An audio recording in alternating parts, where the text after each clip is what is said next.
بس 5-10 منٹ آپ کی زحمت. ایک چھوٹی سی بات ہے کہ انسان جب کہیں پر رہتا ہے اور کہیں پر کسی کے ساتھ رہنے لگے، حتیٰ کہتے ہیں کہ جب انسان اپنے گھر میں لوگ پرندے لے آتے ہیں، کبوتر طوطے، تو اس سے بھی انسان کی کچھ مدت میں انسیت ہو جاتی ہے. انسان کی فطرت ہے، فطرت کا تقاضا ہے. انسان کو خدا نے ایسی فطرت کو خلق کیا ہے، اس کی فطرت میں محبت، انس، یہ ساری چیزیں ڈالی. ظاہر سی بات ہے کہ بشر تو اپنے آپ میں اشرف المخلوق ہے، تو ہر اعتبار سے جب ایک دوسرے کے لیے زیادہ محبت ہوتی ہے انسانوں میں، اور ہونی بھی چاہیے. اگر نہیں ہے تو ہم کو اس کے اوپر غور و فکر کرنا چاہیے. بالفرض ہم اپنے یہاں پلے ہوئے حیوان سے زیادہ انس رکھیں، لیکن ہم اپنے برادر شرعی سے اختلاف رکھیں. ہو سکتا ہے ناراضگی ہو سکتی ہے، موقتی طور پہ، دائمی طور پہ یہ ہو سکتا ہے، کھٹاس پیش آ سکتی ہے. ہم میں سے کوئی بھی معصوم نہیں. اس بات کو ہم اپنے ذہن میں بیٹھا لیں کہ ہم میں سے کوئی بھی معصوم نہیں ہے. ہم سب سے خطائیں پیش آ سکتی ہیں، غلطیاں ہو سکتی ہیں، گناہ بھی ہو سکتا ہے. نعوذ باللہ نسیہ باللہ، خدا نہ کرے کوئی گناہ بھی ہو. گناہ ہم کہتے ہیں گناہ کبیرہ ہے، صاحب صغیرہ ہے، چھوٹا گناہ اور بڑا گناہ. لیکن گناہ اپنے آپ میں کوئی گناہ چھوٹا نہیں ہوتا ہے. جس وقت انجام دیا جاتا ہے، اور اگر قصداً کوئی انجام دے تو ہم سے تین چیزیں اللہ معاف کرے گا، مجھے ایسے گناہان سرزد ہوئے. بہرحال الحمدللہ بندہ حدیث کا بہت اچھا تجربہ ہونے کے ساتھ ماہ مبارک کے رجب سے میں نے یہاں پر بہرحال جس بھی طور پر توفیق ہوئی میں نے آپ کی خدمت کرنے کی کوشش کی. دیر نہیں کر سکا، لیکن حقیقت یہ ہے کچھ ہے وہ زبانی نہیں ہے، کیونکہ مجھے معلوم ہے کہ شاید اس سے کہیں زیادہ حق تھا رکنے کا، اور کہیں زیادہ ایکٹیویٹیز کرنے کا حق تھا.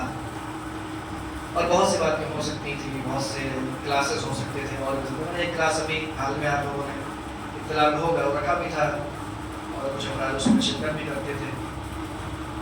تو یہ کوششیں جاری ساری تھیں، مگر بہرحال یہ ساری چیزیں کوئی ہم یہ نہیں کہیں گے کہ بہت بڑا ہم نے توپ مار دیا. اپنی زبان کے اگر ہم کہیں کہ ہم نے کلاس رکھ دیا اور ہم نے جو ہے وہ 2-4 مہینے کی نمازیں پڑھا دی. اس لیے کہ ظاہر سی بات ہے کہ نمازیں بھی اگر پڑھائی ہیں تو آپ لوگوں کی محبت کی وجہ سے یہ توفیق نصیب ہوئی ہے کہ یہاں آپ کی خدمت میں ہم آ سکے اور آپ کی خدمت انجام دینے کی توفیق ہمیں ملی. میں اس بات کو تہہ دل سے اور تہہ قلب سے واقع ہوں. آپ لوگوں کو شکریہ کے ساتھ ساتھ اس بات کو عرض کر رہا ہوں کہ واقعہ مجھے جتنے لوگ بھی الحمدللہ مسجد میں آئے ملے، جن سے بھی ملاقات ہوئی، جن سے بھی روابط رہے، یا سلام کی حد تک یا بہرحال اس سے زیادہ، تو میں بڑی اچھی گنجائش دیکھ رہا ہوں لوگوں کے اندر الحمدللہ. اب ہو سکتا ہے کہ آپس میں آپ لوگ سوچ رہے ہوں گے کہ مولانا صاحب آپ کیا جانے، یہاں بڑے مسئلے مسائل ہیں، ایسا ہے ویسا ہے. وہ ٹھیک اپنی جگہ، ساری باتیں اپنی جگہ، لیکن ایک چیز کو ہمیشہ یاد رکھیے کہ اگر ہم اس بات کا دعویٰ کرتے ہیں کہ ہم مسلمان ہیں اور ہم شیعہ ہیں، میں یہ کہتا ہوں بہت سی چیزیں سوچنے کی ہوتی ہیں. لیڈرشپ کا ہنر پیدا کریں اپنے اندر، یہ میرا آپ سب سے تقاضا ہے. لیکن لیڈرشپ کا مطلب ہندوستان میں جو روش ہے اس کی وہ نہیں، کیونکہ ہندوستان میں لیڈرشپ کا مطلب کیا ہوتا ہے؟ بکرات. یہاں پر لیڈرشپ اس اسلامک لیڈرشپ سے دور ہے.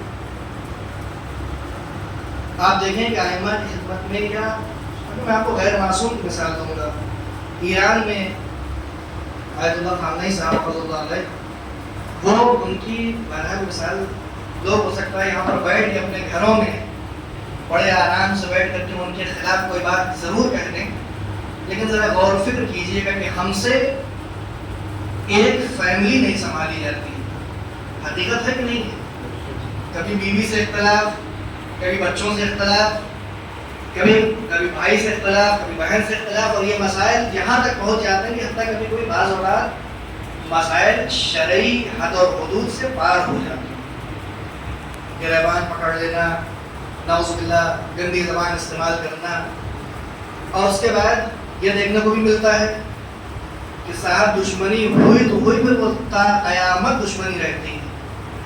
اور ہم جب مجلسوں میں بیٹھتے ہیں ممبر کے نیچے اور مولوی ہم سے کہتا ہے کہ زمان جاہلیت عرب بدو، کہ جن کی جاہلیت کی ایک مثال یہ دیتا ہے کہ وہ جب لڑتے تھے تو زندگی بھر کے لیے لڑائی ہو جاتی تھی، اور ہم بڑے اس پہ نعرے لگاتے ہیں۔ ہم ذرا اپنے گریبان میں بھی جھانک کے دیکھیں کہیں وہی صفت ہمارے اندر بھی تو نہیں پائی جا رہی۔ کوئی شوق تھوڑی ہے کہ اگر فلاں صاحب کا نام لیا جا رہا ہے یا فلاں زمانے کا نام لیا جا رہا ہے یا کسی فلاں شخص کا نام لیا جا رہا ہے تو ہم کو اس کے خلاف میں نعرے ضرور لگا رہی ہیں۔ خدا نہ کرے کہ جن کے خلاف جن وجوہات کے چلتے ہم نعرے لگا رہے ہیں وہ تمام اوصاف ہمارے اندر پیدا ہو جائیں۔ خدا نہ کرے۔ اگر ہیں، میں نے آپ سے کہا تھا کہ ہم معصوم نہیں، اگر ہیں تو کوشش یہ ہونی چاہیے کہ ہم اس کو دور کریں۔ تو چھوٹے لیول سے لیڈرشپ کا ہنر پیدا کریں، اپنے گھر سے شروع کریں اس کو۔ اور یہ یقین مانیے، جو انسان باہر بہت اچھا ہے لیکن گھر والوں کے لیے اچھا نہیں ہے، وہ انسان کسی حد تک اس کے اندر نفاق پایا جا رہا ہے۔ اس لیے کہ انسان کی اصلی حیثیت اور اوقات اس کے اپنے گھر والے کی جن کے ساتھ 24 گھنٹے رہتا ہے وہ بہتر جانتے ہیں بنسبت اس کے کہ جن سے کمتر ملتا ہے۔ میں یہاں پر آتا ہوں تو زیادہ سے زیادہ آدھا گھنٹہ پون گھنٹہ مسکرا کے سب سے مل لوں، چھپ جاؤں، ہاتھ چوم لوں، مصافحہ کر لوں، آپ کی 4 باتیں سن لوں، آپ کو ایک اچھے مشورہ دے دوں۔ یہ میری شخصیت کی عکاسی نہیں ہو سکتی کیونکہ یہ 45 منٹ ہے۔ اسی لیے میں اپنے آپ سے مثال دے رہا ہوں کہ آپ لوگوں کے لیے آسان تر ہو جائے مسئلہ۔ میری شخصیت کی عکاسی یہ 45 منٹ نہیں ہو سکتا ہے۔ اور بہرحال لوگ کہتے ہیں وہ سمجھ میں آ جاتا ہے اور یہ ہو جاتا ہے، اللہ ہم کو اور سمجھ دے انشاءاللہ کہ سمجھ میں آ جائے۔ لیکن میں موٹی موٹی مثال دے رہا ہوں کہ یہ 45 منٹ کافی نہیں ہوتے ہیں۔ میں بعض اوقات آپ نے خود سنا ہوگا اور دیکھتے بھی ہیں معاشرے میں کہ صاحب 2 سال کے بعد فلاں صاحب کی پول کھلی کی کیا چیز ہے نا، ایسے ہی ہوتا ہے نا۔ کچھ لوگ سورس لگا رہے ہیں، ایک بڑا آدمی ہے، بڑے عہدے پر ہے، اس نے اس سے کام کروا دیے، اس نے کیونکہ کسی سرکاری عہدے پہ تھا، بڑا اچھا آدمی تھا، بڑا اچھا تھا، سارے کام ہوتے چلے جا رہے ہیں۔ آخر میں کیا نکلا، کچھ سال کے بعد معلوم پڑا کہ وہ تیاگی ہو گیا۔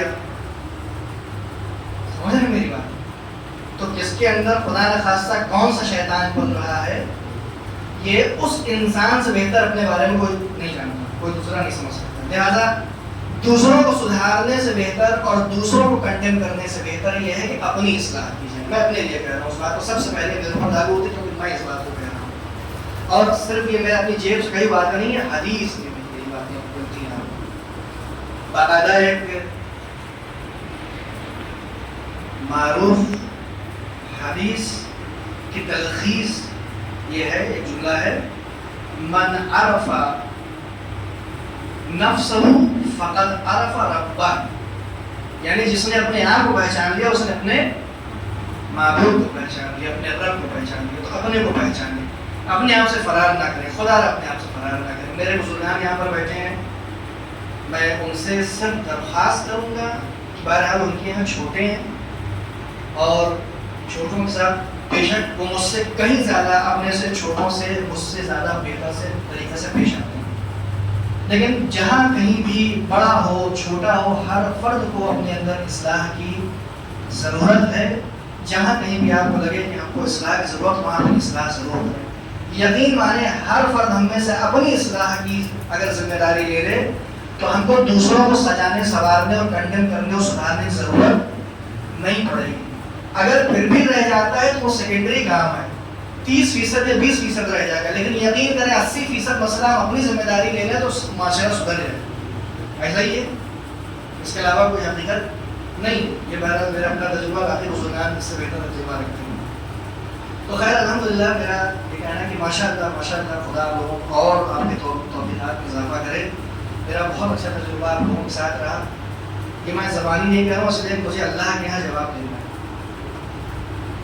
اور اگر میں کوئی بات منافقت میں کہہ رہا ہوں اس لیے میرا کوئی فائدہ نقصان نہیں جوڑا ہے کہ میں کسی کے نہ کسی سے خوف کے ذریعے کوئی بات کہہ رہا ہوں۔ الحمدللہ حق باتیں کرنے میں خوف کسی کا نہیں ہے مجھے، جس حد تک خدا نے توفیق دی ہے۔ دعا کیجیے کہ یہ ہماری جو ہم کو خدا نے یہ توفیق دی آگے بھی برقرار رہے کہ کسی سے ڈر کے دب کے ہم کوئی بات نہ کہیں. اس لیے میں بھی انسان ہوں تو میرے لیے بھی دعاؤں کی ضرورت ہے. تو ایک مسئلہ تو یہ کہ ماشاءاللہ بہت اچھا ایکسپیرینس رہا. اور میں نے ابھی آپ سے ذکر کیا کہ میں امید دیکھ رہا ہوں کہ الحمدللہ جمعرات کے دن یہاں لوگ حدیث قصہ کے لیے اکٹھا ہوتے ہیں. بہت اچھی عادت ہے, بہترین طریقہ ہے. حدیث قصہ میں اکثر اوقات ایسا وقت میں شرکت نہیں کر سکا, اللہ 2-4 بار انہیں چنی, لیکن یہ طریقہ بہت اچھا طریقہ ہے. اگر کوئی ایک ایسا بہانہ ہے کہ جس کے ذریعے سے ہم ایک ساتھ اکٹھا ہو سکے, وہ بھی ایسے مقام پر کہ جہاں پر روحانی طریقے سے دل ملتے ہو, جہاں پر روحانی طریقے سے دل ملتے ہیں. یہاں پر جو مسجد میں لوگ آ کر ایک ساتھ بیٹھتے ہیں اور ایک دوسرے کی خیر خیریت لیتے ہیں, اس کے پیچھے کوئی جگاڑ کا مسئلہ نہیں ہوتا ہے. وہ باقاعدہ آتے ہیں اللہ کے لیے, آتے ہیں کیونکہ سب زیر سائے پرچم امام زمان ہیں. اور اس ذمہ داری کا احساس کرتے ہوئے یہاں پر آتے ہیں. تو یہ جو دینی جنبہ اور دینی کاوش لوگوں کے اندر پائی جا رہی ہے, بہت پازیٹیو اور بہت اچھی چیز ہے. آپ یقین کریں, ہو سکتا ہے کہ آپ خود اپنے محلے سے ناراض ہوں کہ بہت کم افراد یہاں پر آئے, بہت کم لوگ آتے ہیں نماز جماعت میں پڑھنے, تو لیکن آپ یقین کریں میں خود پرسنلی ایسی مسجدوں کو جانتا ہوں کہ جن کے گھر کے کنارے کروڑپتیوں اربپتیوں کے مکان بنے ہیں اور مسجدیں دھول پڑی. نماز پڑھنے والوں کی تعداد ایک وقت میں 3 آدمی سے زیادہ نہیں ہوتی.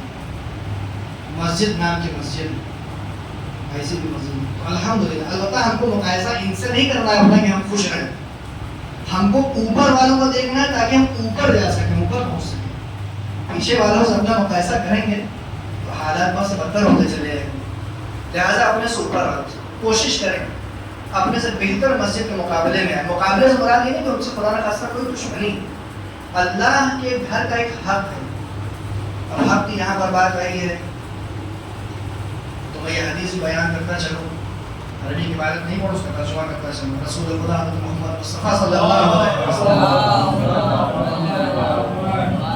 یہ منقول ہے, شاید میں نے پہلے بھی عرض کیا اور میں چاہتا ہوں کہ بطور خاص توجہ اس حدیث کو ضرور سنیں بھی, اور کان سے نہ سن کے دل سے سنیں. روزہ قیامت 3 چیزیں ہیں جو خدا سے شکایت کریں گے. 3 چیزیں. کیا کیا چیزیں ہیں؟ ایک وہ مسجد کہ جس کو لوگوں نے ویران کر دیا یا ویران خانے کی طرح رکھا, جس کو آباد نہ کیا. آباد صرف پتائی کرنے سے نہیں ہوتی ہے, میں آپ کو بیان کرتا چلوں. مسجد کا آباد کرنا پتائی سے نہیں ہوتا ہے, نہیں. مسجد کا جو حق ہے وہ حق ادا ہونا چاہیے. مسجد اگر نماز جماعت کے لیے بنی ہے تو نماز جماعت ہونی چاہیے. ہمارے یہاں تو بڑی مشکلات پیدا ہو گئی ہیں, شاید مسجد میں یہ نہ ہو, مسجد میں وہ نہ ہو. ہم جا کے جس نے تھوڑا بہت پڑھا لکھا جو شخص ہے اس سے جا کے کہیے کہ ذرا مطالعہ کرے یا آپ کو بیان کرے کہ رسول خدا کے زمانے میں جتنے مسائل ہوتے تھے سب مسجد سے حل کیے جاتے تھے. جنگ کی تیاری مسجد سے ہوتی تھی, جہاد کا اعلان مسجد سے ہوتا تھا, علمی تعلیم مسجد سے ہوتی تھی, کورٹ آپ کا کچہری جو مسجد میں لگتی تھی. سمجھ رہے ہیں؟ تو مسجد جو ہے یہ سب چیزوں کا پلیٹ فارم ہے. لیکن بہرحال ظاہر سی بات ہے کہ عبادت کا مکان ہے بے طریقے اولا, تو کم سے کم ترین رونق اور حق مسجد کا یہ ہے کہ اس میں نماز جماعت برقرار ہو. اس کے علاوہ جو چیز میں نے بیان کی وہ اگر ہوتی تو کیا بہتر. مسجد شکایت کرے گی اگر اس کو ویران چھوڑ دیا جائے یا دھول کھاتا چھوڑ دیا جائے یا ویران جیسا چھوڑ دیا جائے. دوسری وہ چیز کون سی چیز ہے جو شکایت کرے گی؟ قرآن. وہ قرآن کی جو تاخ پہ رکھا رہ گیا ہو, جس کو خدا اپنے یعنی خدا جس میں آپ سے مخاطب ہو کر کے یہ کہہ رہا ہے کہ یہ کتاب ہم نے تمہاری ہدایت کے لیے نازل کی, مگر نعوذ باللہ ترجمہ پڑھنا تو دور، نوبت یہ آتی ہے کہ سنا بھی ہوگا، مجھے ریپیٹ نہیں کرنا، نہ ڈائلاگ بازی کرنی ہے نہ کوئی نعرے لگوا دی، لیکن حقیقت یہی ہے کہ جب شادی ہوتی ہے تو بڑے بوجھ کے ساتھ ایک عدد قرآن لایا جاتا ہے، دینا ہے، وہ بھی شگن کے طور پہ دیا جاتا ہے۔ نعوذ باللہ نستعیذ باللہ، قرآن نہ ہو گئی وہ 1 روپیے کا سکہ ہو گیا، 101 روپے رکھے جائیں گے تو وہ قرآن جو ہونا چاہیے اسی طریقے سے نہیں ہوگا تو اب شگن ہو جائے گا۔ دلہن اور دولہا گزارے جائیں گے قرآن کے نیچے سے، باراتی گزارے جائیں گے قرآن کے نیچے سے۔ قرآن کا یہ استعمال نہیں ہے۔ یہ جو لوگ جادو ٹوٹکے والے زیادہ اس چیز میں ہوتے ہیں، جن کا رجحان، جن کی طبیعت زیادہ اس طرف مائل ہوتی ہے، وہ صرف کسی حد تک سمجھتے ہیں قرآن کو۔ البتہ میں نہیں کہہ رہا ہوں کہ بہت سی چیزوں کا علاج نہیں ہے قرآن، بہت سی چیزوں کا علاج ہے، لیکن قرآن کو صرف ان کاموں کے لیے مخصوص کر دے گا، یہ قرآن کی توہین ہے، اور قرآن کا حق ضائع کرنا ہے۔ لہذا وہ قرآن کے جس کو پڑھا نہیں گیا، جس کے اندر فکر نہیں کی گئی، یہ بھی سن لیجیے، صرف یہ نہ رہے کہ مولانا صاحب نے صرف یہی کہا تھا کہ جو تاخ پہ رکھا رہے گا قرآن، نہیں، جس قرآن کو پڑھ کر کے اس کے اندر غور و فکر نہیں کیا گیا، اور جس قرآن کے اندر آپ نے ترجمہ نہیں پڑھا، وہ قرآن کی شکایت کرے گی۔ جب جس کو معلوم ہے، کیونکہ ہر انسان کو، ہم کو معلوم ہے کہ ہمارے ترجمہ موجود ہے، جب تک ہم ترجمہ پڑھیں گے نہیں، اللہ کی باتوں سے آگاہ نہیں ہوں گے، لہٰذا ترجمہ پڑھنا بھی انتہائی ضروری ہے۔ یہ دوسری چیز ہے جو شکایت کرے گی اللہ کی بارگاہ میں۔ تیسری کون سی چیز ہے صاحب؟ عالم دین۔ تیسری وہ چیز ہے عالم دین، بشرطے یہ کہ واقعاً عالم دین ہو۔ تقویٰ اس لیول کا ہو کہ کم سے کم اس کو عالم دین کہا جا سکے۔ ہو سکتا ہے میرے جیسا آدمی نہیں، لیکن جو بھی باتقوا علماء ہیں وہ بروز قیامت شکایت کریں گے کہ میں موجود تھا اور مجھ سے دریافت نہیں کیا گیا، میں موجود تھا بجائے اس کے کہ میری باتوں سے استفادہ کیا جائے، طرح طرح کی باتیں کی۔ یہ ساری چیزیں اس کو انڈر اسٹیمیٹ کریے، اس کو ذہن میں رکھیے، کیوں؟ کیونکہ یہ سارے وسیلے انسان کی ہدایت کے لیے ہیں، اور اللہ نے اس کو اپنی قربت کے لیے وسیلہ قرار دیا ہے۔ اگر آپ انہی سے دور رہیں گے تو بہرحال ظاہر سی بات ہے کہ بڑی مشکلات درپیش ہیں۔ بہرحال اپنے گفتگو کو اہتمام کرتے ہوئے باتوں کو بیٹھتے ہوئے گفتگو لمبی ہو گئی، اس لیے بہرحال الوداع جمعہ تو نہیں ہے، لیکن میری الوداعی نماز سمجھ لیجیے فی الحال انسان۔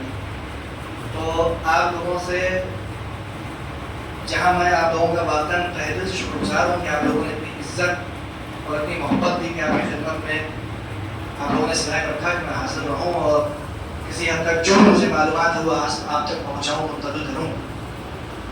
شکر گزاری کے ساتھ ساتھ میں واقعاً دستبستہ اس بات ہوں کہ اگر کسی بھی طرح کی کوئی کمی، کوئی عیب، کوئی بد اخلاقی یا کسی طرح کا طنز طعنہ کہ جس سے کسی کی دل شکنی ہوئی ہو، یا اگر کسی نے میرے کسی جملے کو اس طرح دیکھا ہو کہ میں وہ جملہ میرا قربتاً الی اللہ نہیں تھا بلکہ اپنی نفس کے ماتحت تھا، تو ضرور مجھے تذکر دیں، اور اس کے لیے جس کی بھی دل آزاری ہوئی ہے کہ میرے کسی بھی مسئلے سے، کسی بھی بات سے، قول سے، میری خدمتوں میں اگر کوئی نقص رہ گیا ہو تو اس کے لیے آپ، امید مجھے یہ ہے کہ جس طرح سے آپ نے اب تک محبت دکھائی ہے اس کا تقاضا، اور اس محبت اور اس بڑپن کا تقاضا یہ ہے کہ مجھے آپ معاف فرمائیں گے۔ باقی انشاءاللہ اگر خدا نے توفیق دی تو پھر کبھی آپ کی خدمت میں حاضر ہوں گے۔ انشاءاللہ کوشش یہ رہے گی کہ اس سے بہتر طریقے سے اپنے اوپر بہتر کام کریں گے تاکہ آپ تک بہتر چیزیں آ سکیں۔ صلوات علی محمد و آل محمد۔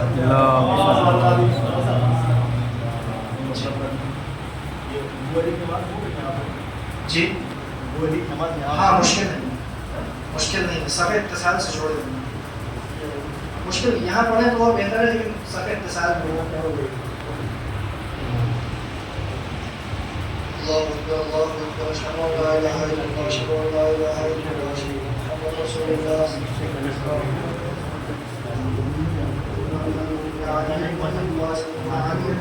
کہہ رہے ہیں بہتر ہے یہاں پڑھیں، لیکن ہوگا